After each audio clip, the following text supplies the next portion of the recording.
Olá, bem-vindo de volta, meus caros amigos, a mais uma semana nas linhas de frente na lama da Primeira Guerra Mundial. E hoje nós estamos entrando na 10ª semana, onde os eventos da semana passada vão continuar a se desenvolver, porque as batalhas agora, segundo o pessoal que passou por elas aqui, não terminam nunca. E as batalhas duram dias e dias e dias, e os dias se arrastam por semanas, e nada é ganho, e simplesmente mais e mais corpos são jogados para conseguir pedaço de terra inútil. É o que acontece quando tu luta pela França. Meus amigos, na semana passada nós vimos a corrida para o mar, onde as forças alemãs e as forças francesas agora, porque os ingleses já tomaram a sua posição e eles não têm números suficientes para se esticar mais do que isso, vão continuar tentando pegar uma posição vantajosa, e os alemães vão tentar chegar no mar para conquistar os portos do canal inglês e assim ameaçar a Inglaterra com uma invasão naval, obrigando que eles mantenham tropas para defesa e reduzindo também, no caso, a navegação nessa região. Porque por enquanto os ingleses têm o total controle marítimo e nenhuma preocupação que vai ter uma invasão na Inglaterra, então eles podem mandar 100% das forças pro ataque, e os alemães não querem que isso aconteça. Eles descobriram que os ingleses são mais fortes do que eles imaginavam, e claro, semana passada também nós vimos os aviões serem usados e a guerra tomar um novo campo, os céus, uma coisa muito interessante, e eles vão se desenvolvendo conforme da guerra e cada vez ter mais utilidade no campo de batalha, e conforme tiver uma inovação legal, ou um modelo de avião legal, ou uma situação divertida, e tipo, teve um evento que vai acontecer, não nessa semana, quando acontecer eu vou te avisar, mas que o pessoal usando um canhão daqueles tipo de tiro direto, é como se fosse aquele canhão medieval antigo que tu bota a bala na frente e ela tira, mais ou menos nesse nível de arma. Eles apontaram para cima e acertaram o avião, assim criando a arma antiaérea. Eu vou contar quando isso acontecer, essas situações vão ser legais, mas por enquanto saiba apenas que a guerra está ampliando e a vida lá embaixo para a infantaria tá um inferno, mas no ar tá divertido, ainda não foi inventado nada que derrube avião, então por enquanto os pilotos estão 100% seguros. Vamos ver quanto tempo isso vai continuar. E no outro fronte, no fronte contra a Rússia, a Áustria-Hungria está se retirando e o exército fez uma posição defensiva na fortaleza de Przemysl. Infelizmente para eles, com seus 120 mil soldados ali, os russos ignoraram a cidade. Eles vão botar algumas divisões para tomar a fortaleza, mas os russos continuaram avançando. Esse é outro problema de ter uma fortaleza fixa, é que se o inimigo simplesmente deixar a tua fortaleza ali, tu vai fazer o quê? Tu não tem força para contra-atacar e a posição defensiva é a tua única chance de sobreviver. Então agora a fortaleza vai ser sitiada pelos russos e ela está isolada de reforços e novos suprimentos da Áustria-Hungria. Infelizmente, para os soldados que vão defender ali bravamente, eles estão por conta própria, mas nem tudo é ruim para eles, apesar de estar atrás da linha de avanço russa, representada aqui no mapa em azul. Novamente, muito obrigado ao pessoal da Grande Guerra, que é The Great War, é um canal muito bom, que tem todos esses gráficos e vídeos e coisa, muito bom, recomendo para todo mundo que entende inglês. E se você não entende inglês, meu amigo, não se preocupe, eu vou traduzindo para você conforme as semanas vão passando. Mas em geral, a fortaleza de Przemysl está agora cercada e os russos vão despender recursos para invadir ela, e conforme a guerra vai evoluindo, nós vamos ver como isso vai acontecer, porque no momento os russos vão fazer a primeira tentativa, mas vai ser a primeira de muitas para invadir Przemysl. E antes de iniciar a invasão russa, vamos conversar sobre os preparativos dos defensores. Os soldados austríacos que estão ali defendendo a fortaleza, assim como tudo que o exército austríaco faz até agora, fizeram isso no improviso, pegando todas as armas disponíveis, guardando toda a munição, conseguiram recuperar dos exércitos que recuaram. e tentando ao máximo manter a fortaleza o mais suprida possível de munição, alimento, uniformes, armas, tudo que eles podiam ter. A fortaleza não é só uma construção fixa, eles fortaleceram a cidade ao redor e criaram trincheiras em torno de 40 quilômetros, na real 42, em torno de 42 quilômetros de trincheira foram cavados para preparar uma defesa em toda uma área, e esses 125 mil soldados vão segurar uma longa posição em uma colina elevada, com um rio atrás deles permitindo, suprimento e retirada de feridos, enquanto eles não perdessem o rio completamente, que eventualmente eles vão perder, porque eles não vão ter gente suficiente para segurar. Mas por enquanto eles vão fazer o possível, e como eles estão de equipamento, cara, o equipamento deles era obsoleto. 50% das armas que eles utilizavam aqui era de pólvora negra, ou seja, era de uma pólvora de qualidade inferior com uma mistura de carvão e enxofre meio que feito à mão, e não era um negócio muito efetivo. Já tinha pólvora industrial bem melhor, e o cartucho, como é que tu fazia para atirar com essas armas de pólvora negra? Ela não abre e tu bota a bala, não é assim, o cano é fixo, tu tem que botar a pólvora, certo? Tu bota a pólvora, aí tu soca, aí tu bota um papel e tu soca, aí tu bota a bala e tu soca, aí tu bota outro papel e tu soca, aí tu puxa o mecanismo de gatilho, bota ali um cordãozinho inflamável, geralmente molhado com álcool, para que quando o gatilho bata ali na espoleta, ela estoure e pegue fogo. E é um mosquete, basicamente um mosquete antigo. Então é uma arma que se tu treinar bem, tu consegue atirar uma vez por minuto, né? Não é uma cadência de tiro assim absurda, e é uma arma realmente ineficaz, porém é o que eles têm em mãos. Então metade dos soldados, em torno de 60 e poucos mil soldados, vão ter armas nesse nível. Caramba, que porcaria. Pois é, mas como é o que eles têm para hoje, muitas das balas, da munição e da pólvora que eles utilizaram nessa fortaleza estava velha, mal guardada, pegou umidade e muitas balas falharam. Isso também é relato e escrito que várias das munições que eles atiravam simplesmente não atiravam, tipo, não ia, a bala não ia. Então lamento para os soldados da Áustria-Hungria que vão ter que enfrentar os russos, e no caso, a única vantagem que eles tiveram foi um certo tempo de preparação. Como eu disse, eles conseguiram cavar 42 quilômetros de trincheira, eles conseguiram preparar as defesas o melhor possível e organizar as tropas defensivas conforme eles conseguiram. Então eles tiveram um certo tempo de preparo, mas não foi muito e não foi o ideal. Nem todo local tinha sido preparado. Um exemplo: as árvores ao redor da fortaleza e das regiões de aproximação da cidade não foram completamente derrubadas. Quando um exército inimigo está invadindo uma fortaleza, é necessário ter visão do inimigo, e a floresta dá uma proteção para o inimigo, uma proteção natural, tanto para se movimentar sem tu perceber que ele está vindo, quanto para proteger de balas. Então a floresta vai ser usada pelos russos para se aproximar das linhas de frente e lançar ataques próximos das trincheiras, o que vai acabar mordendo eles mais para frente. E no caso, o primeiro ataque russo vai vir nessa 10ª semana. A fortaleza não se sabia ao certo quanto que ela era defendida, quantos soldados tinha dentro, e os russos acreditavam que, visto que o exército austríaco até agora quebrou instantaneamente, se eles pressionassem ele, eles iriam quebrar. Grave erro, por causa da chuva. Nessa época aqui na Europa, são as chuvas do outono, e nessa região onde hoje é a Polônia e a Ucrânia, uma chuvarada imensa, e a lama de afundar um ser humano até a cintura. Os cavalos não conseguiam passar, as estradas ficaram inutilizáveis, e a artilharia russa não conseguiu chegar nem perto da fortaleza.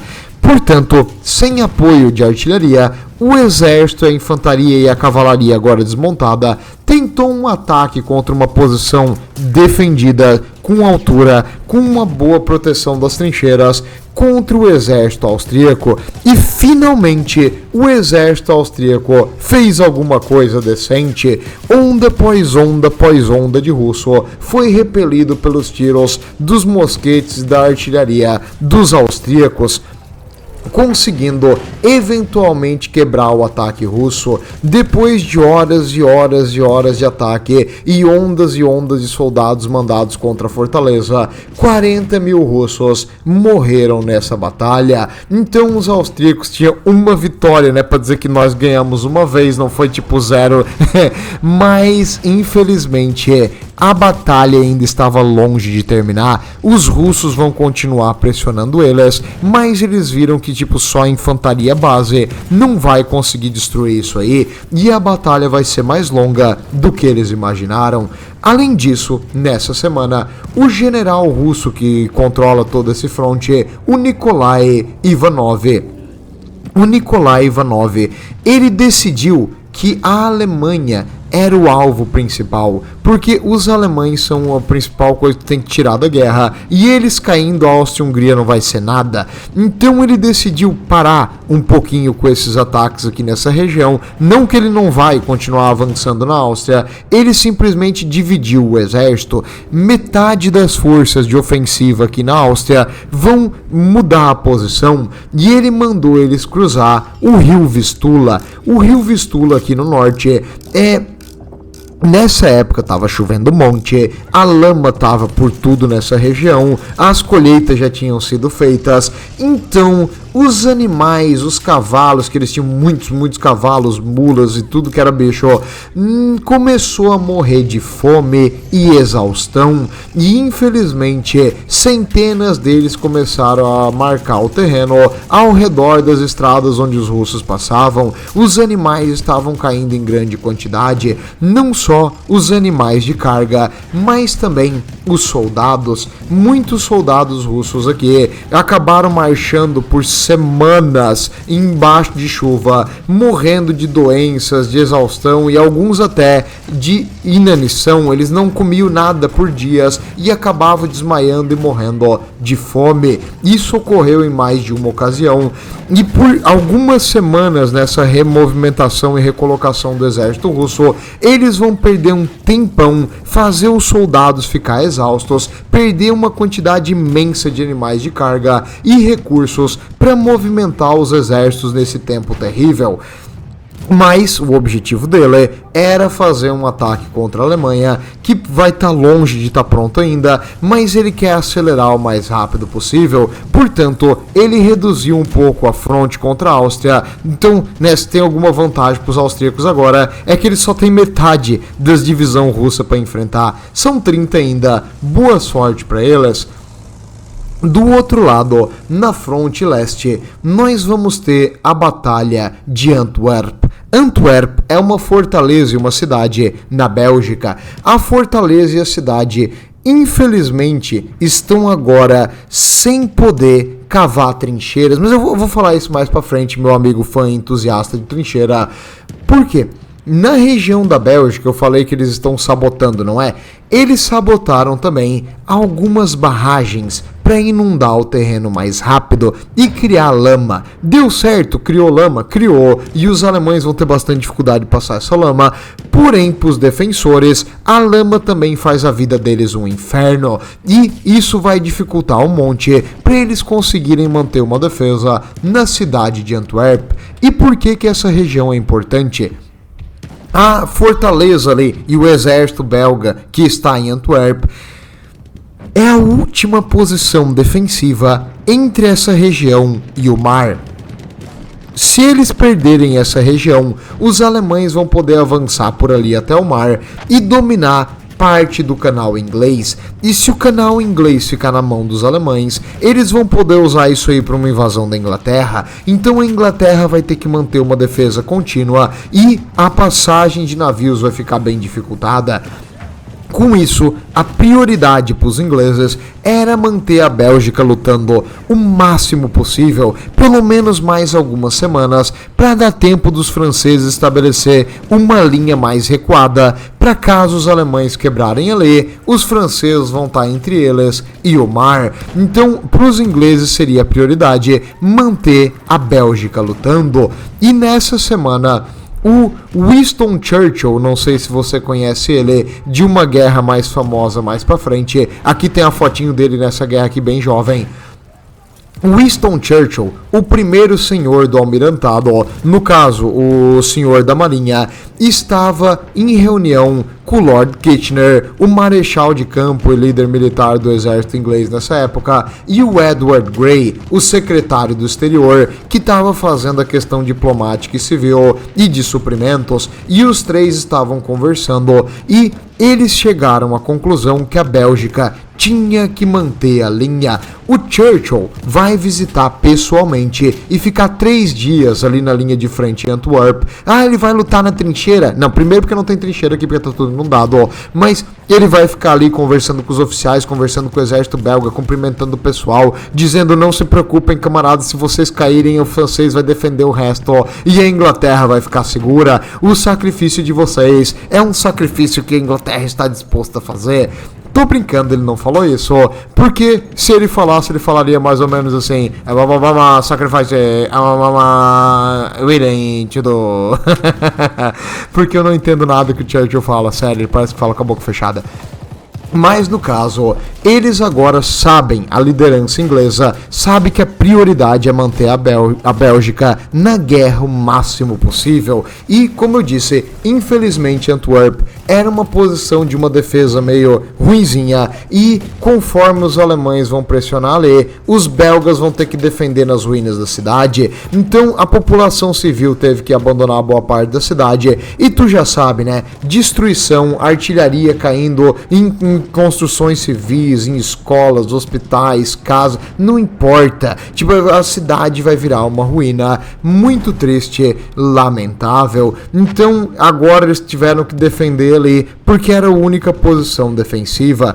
Os belgas nessa época estavam desmoralizados ao máximo. Os tesouros nacionais, os arquivos, os relatos, os registros começaram a ser evacuados para a Inglaterra e mandados de navio para a Inglaterra. Porque tu sabe que se tem um país que tu pode mandar um tesouro nacional, é a Inglaterra. Com certeza vai ficar seguro lá, só nunca peça de volta.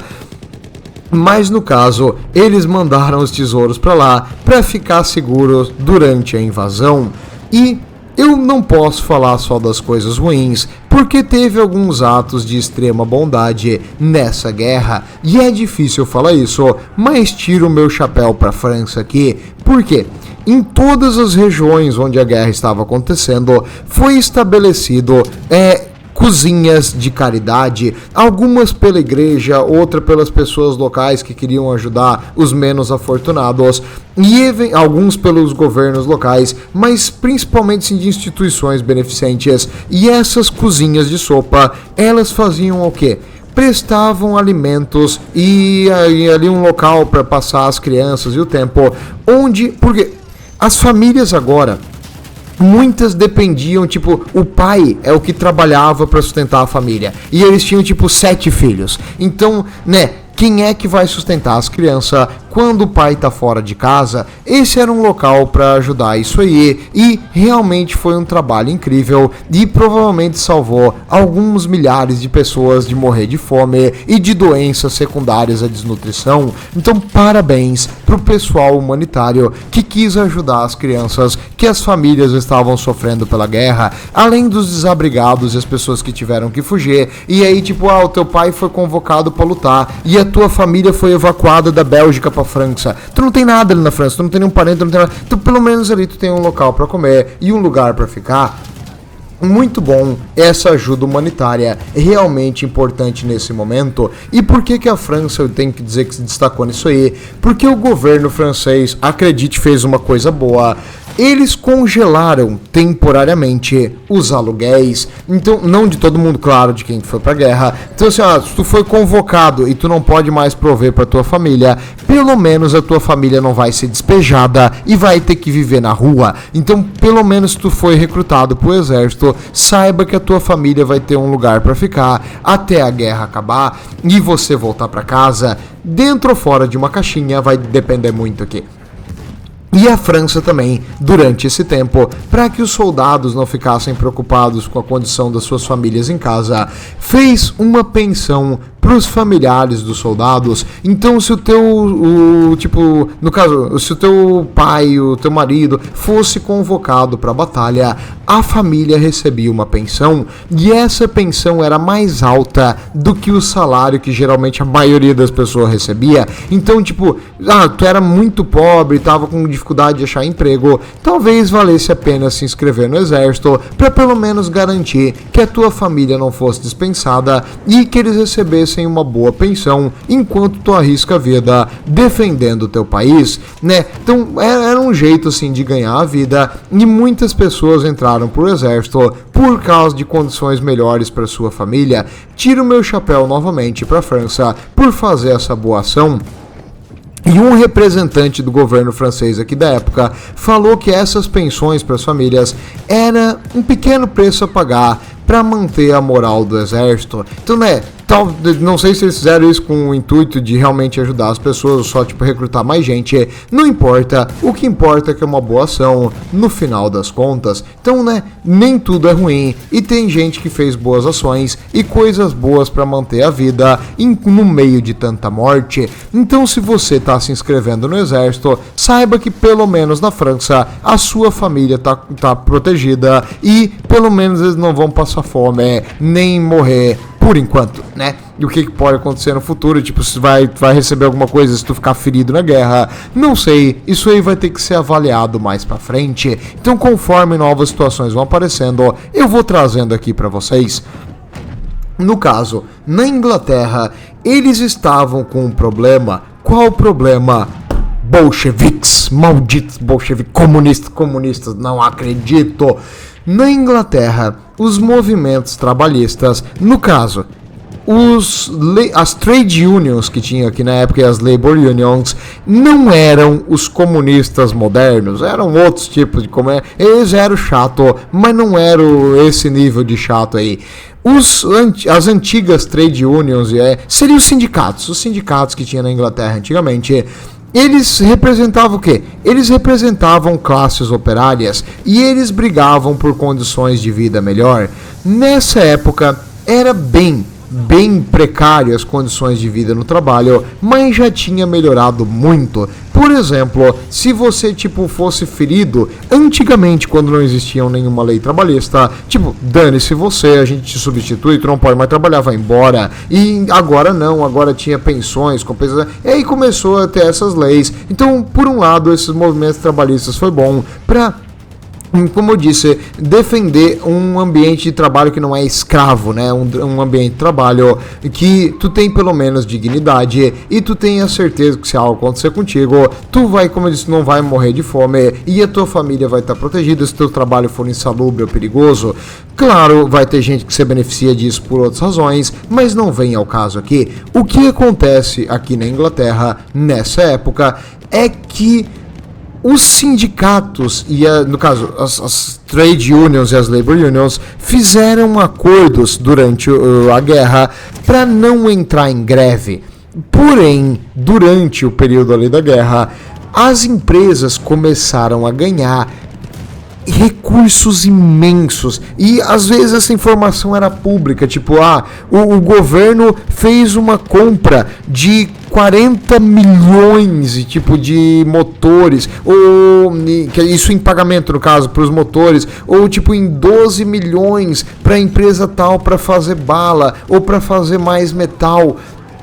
E aí os funcionários vendo que as empresas estão ganhando tipo um valor imenso e os preços dos produtos estão aumentando porque tem uma certa escassez, tipo, tu pode comprar só um número X de coisas, tem todo um controle ali durante a guerra e tu não ganha nada trabalhando mais, porque por causa da guerra vamos fazer hora extra, mais hora extra, galera. A hora extra vai ser remunerada, não vai ser depois paga em férias ou em banco de hora. Não, sacanagem isso aí. Aí começaram as greves. Então no início da Primeira Guerra Mundial teve um acordo entre os sindicatos e o governo inglês para não entrar em para não entrar em greve por um tempo, mas isso aí acabou sendo ignorado, e as greves voltaram, e estima-se que em 1915 em torno de 3 milhões de horas de produção humana foram perdidas em greve. Então um monte de funcionário entrou em greve por longos períodos,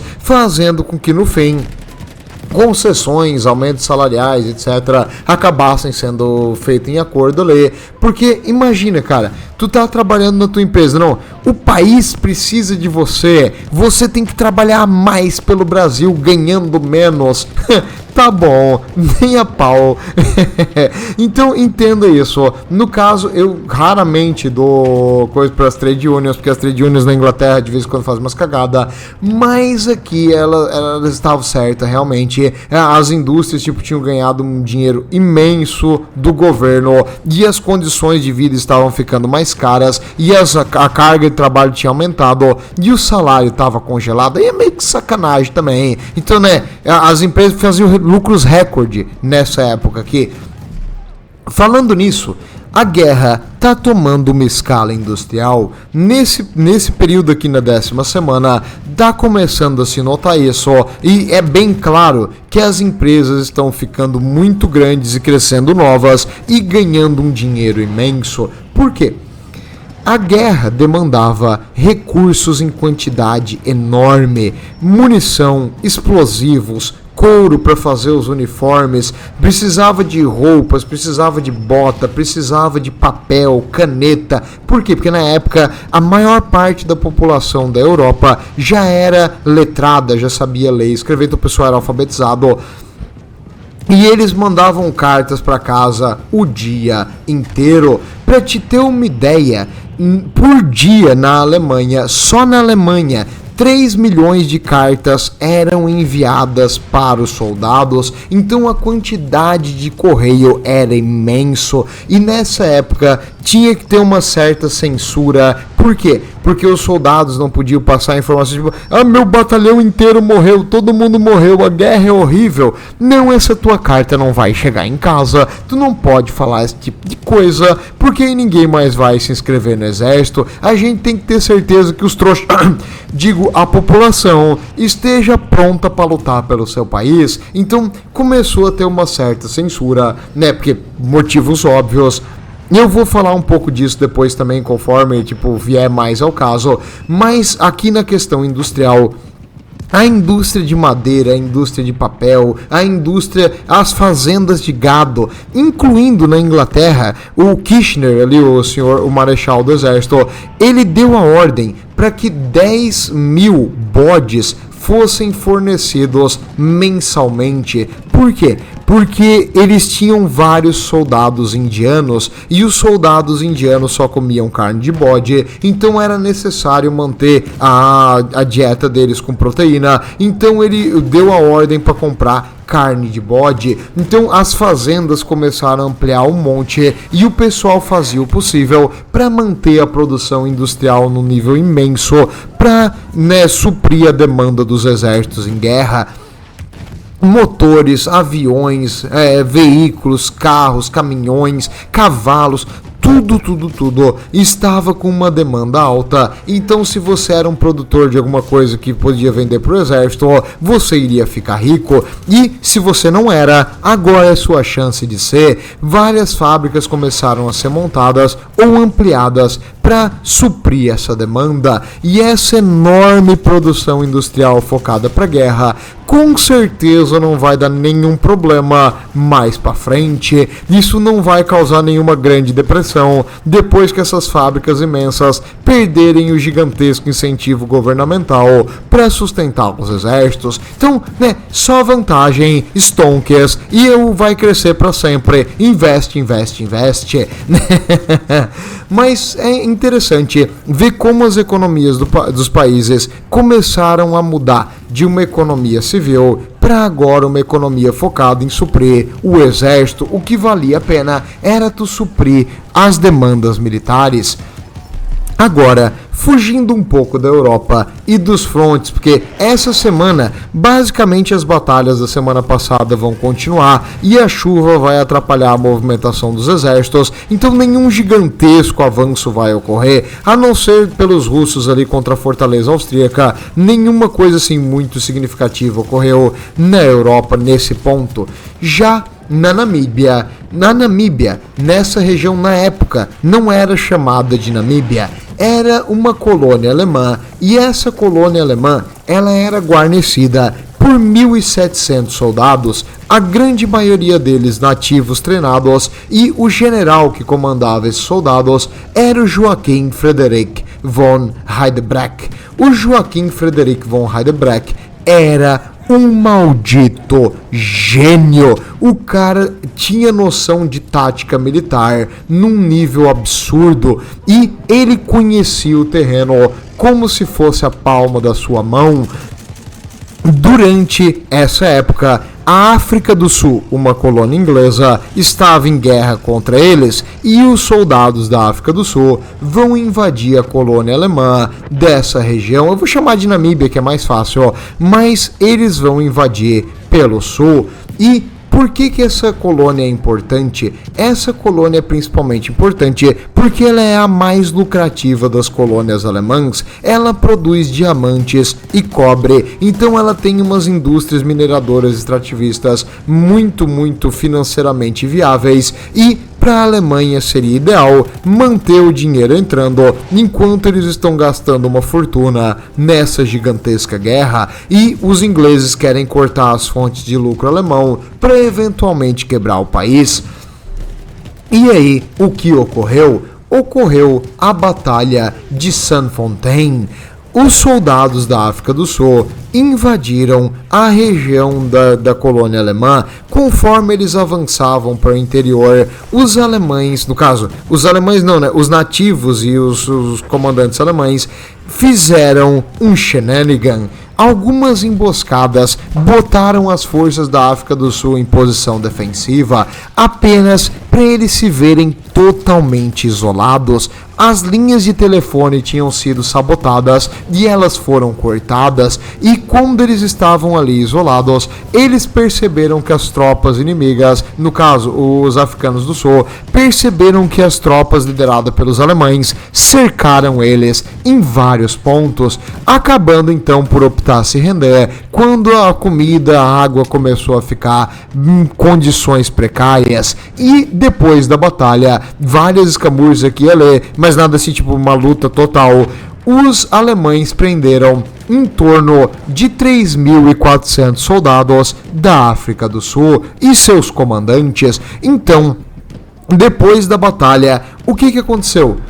Os africanos do sul e os comandantes ingleses e os alemães e os soldados nativos ali da colônia alemã ficaram amigos. O quê? Sim, eles ficaram amigos. Todo mundo foi junto pro acampamento militar, e ali eles começaram a conversar e brincar e jogar e se divertir, porque era uma guerra de gentlemen. Então parabéns, os cavalheiros aqui. A batalha acabou, os alemães venceram, não tinha motivo mais para violência, então eles agora conversaram sobre a batalha, e o próprio general, o von Heydebrecht, e o comandante inglês ficaram discutindo depois sobre a batalha e conversando junto, jantando ali no acampamento alemão. Então, parabéns, uma guerra de gentlemen, muito bom, cavalheiro, é assim que tem que ser, assim é muito bonito.